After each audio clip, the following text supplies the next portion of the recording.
Brilliance Audio presents Companion Pieces, Stories from the Old World and Beyond, by Melissa F. Olson. Performed by Amy McFadden and Kate Rudd. Westwood Village, snuggled right next to the UCLA campus, is an adorable little mecca of nice restaurants, tolerant coffee shops, time-worn bars, and great movie theaters. Because it's right next to the city's biggest university, it's also vampire paradise. Especially if, like me, you look maybe old enough to be a college freshman.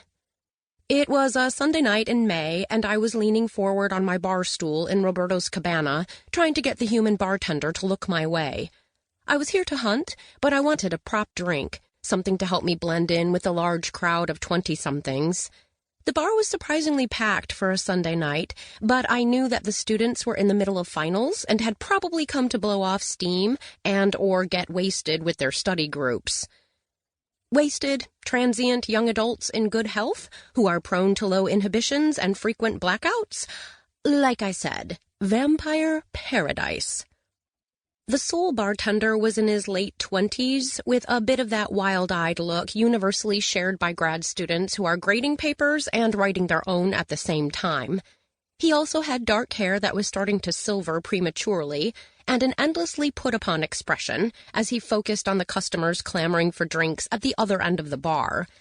He was ignoring the few customers on this end, and finally I gave up for the moment and spun my stool around, leaning my back against the bar so I could survey the crowd for adequate prey. I didn't actually have to feed tonight, since I'd fed the night before, but, well, what else was I going to do? I was the goddamned immortal undead. At this point, I fed just to pass the time. There were plenty of potential blood donors, but the problem was culling one from the herd. Students were gathered in tight, excited clumps, talking or complaining or arguing about their exams. The human emotions were running high tonight. You could practically taste it on the air.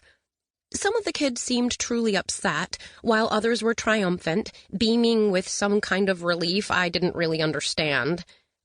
After a quick initial scan, I glanced at the blonde co-ed next to me, who seemed to be at the bar alone. She was staring morosely into an empty glass that had once contained a cranberry vodka, or something equally pink. As I watched, a twin trail of tears erupted from her eyes, making their slow way down her round cheeks, dripping onto the scarred wooden bar. She made no move to wipe the tears away, and I frowned with distaste. Honestly, who goes to a bar to cry alone? She was alone, though, so I looked her over a little more speculatively.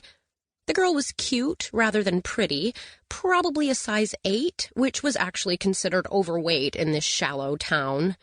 The extra 15 pounds she carried were distributed mostly in her hips and not at all in her bra.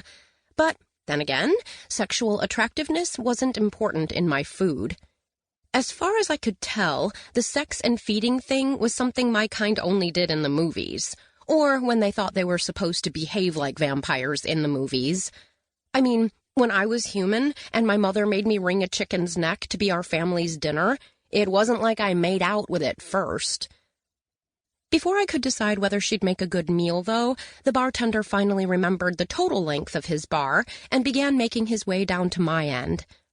Smiling beguilingly, I leaned way forward, letting my cleavage spill onto the bar. I waved a $10 bill and called brightly, "Yo, Silver Fox!" The guy completely ignored me, which was surprising in itself. Then he actually beelined straight for the sad co-ed, lifting her empty glass away and wiping the table underneath it. "You okay, hon?" he said, as quietly as he could over the sound of cheery Spanish salsa music and arguing students. The sad blonde looked up, startled to see the bartender in front of her.